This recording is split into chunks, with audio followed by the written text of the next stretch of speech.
The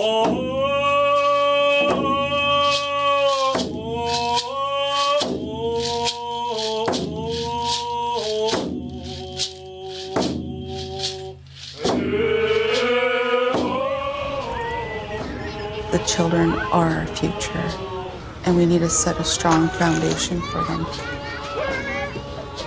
And I see some happiness with the little ones, then I said, wow, you know, like, they're so pure. They didn't have to go through what I did. My mom went to residential school, and she was mean. I can say I was probably one of more of the fortunate ones that didn't get hurt as much as some of the other students that attended day school.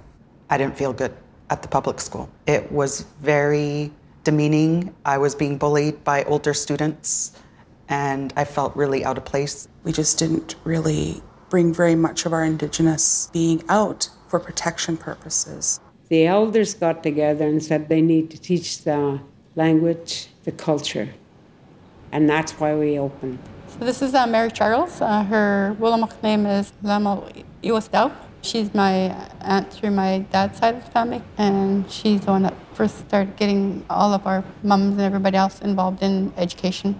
And the school is named after her.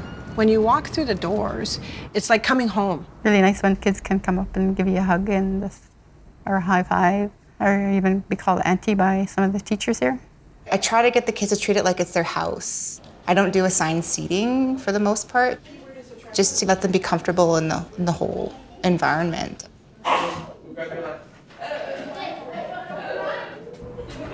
We feed about 100 students a day. It's almost every student orders, and if they don't have any money to order any food, then we just make them a peanut butter and jam sandwich. If you need to work your mind, you need to have a full belly, I think. Even if they've had breakfast at home, they still eat. I know most of their parents or their grandparents, and some of them try to test me on it. And like, no, you don't. You don't know where I live. You don't know who my mom is. And I'm like, yeah, I do. I went to school with your mom. Or I went to school with your uncle. I'm like, okay, do I need to have grandma come in here? Do I need to have a chat with grandma? That's perfect. So what are the two things? When I interact with the children, I make sure to make real personal connections to them. If you show respect, then you receive respect. I look at them wholly as human beings and not as someone younger and unimportant.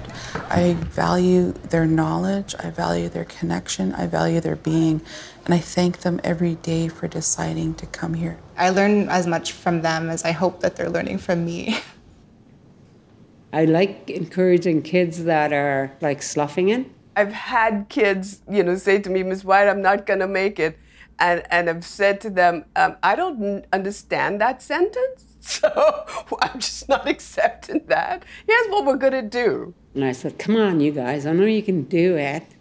They go, no, I'm dumb. And I said, nobody in this classroom's dumb. The mom called me, oh, he's discouraged. I said, honey, there is no world in which I'm alive and he's not graduating. And she said to me, well, Miss White, if that's what you say, then I could just plan for his grad. The little ones, they've changed. Some of them, they used to be hard to handle, and next thing you know, they're drumming. Next thing you know, they're really part of the whole class. I'll say, okay, let's go to the gym. They're ready to line up. They'll wait and line up for 5 minutes. My favorite part of the day is when I hear the children all say the prayer, because it's the most language that's spoken throughout the whole day in one consecutive. When the children learn the language, it's like looking at a little spark in their eye. And when that spark gets hit with the language, it just explodes. And a few of our kids have a homo squee, and we try and use that as much as possible and try and get them to write it down when they can. And we searched the word for oh my goodness. So we say it, every now and then, Ailoo, and then the kids say it. The more they hear it, the more they'll remember. It's the most powerful thing to have your culture and language. And I hope the kids understand that. Like how lucky they are. I can just imagine our old grandmothers just saying, oh, honey, oh, satsa, eh. So We have a naming ceremony in the spring. You know, that doesn't happen in public school, but it happens here every year. We'd finish work here at 4, then go over to the sewing room and sew. A lot of our items are hand sewn, and there's not too many sewers left anymore. And it's hours and hours and hours of sewing. Well, we did this because we felt it was important that they got their name, because they had to show respect, they had to keep up their education. And it teaches the children an awful lot about who they are and how they're connected to this land and this area. I think the most important thing that they need to understand is who they are and where they come from. Otherwise, they're going to struggle with their education. If they were in a mainstream, they wouldn't feel more at home in their setting in the mainstream until they've learned their own culture first. It gives them that boost they need to strive, because, you know, I've come from a good culture. And I've seen a lot of the kids that used to go to school here, a lot of them got education and doing good in their work. I had another experience where a student texted me and said, "Miss White, I'm in university and I'm going through so much with my family and I want to quit.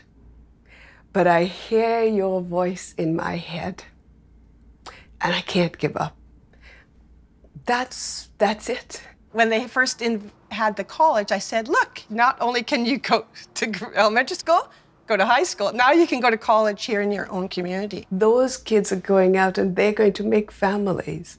And their families are going to be changed because of who they are and how they have changed. I hope they'll be more successful than I am and give back to the community. That's my hope for them. That's the wealth, for me, of what is being done in the hearts and minds of kids.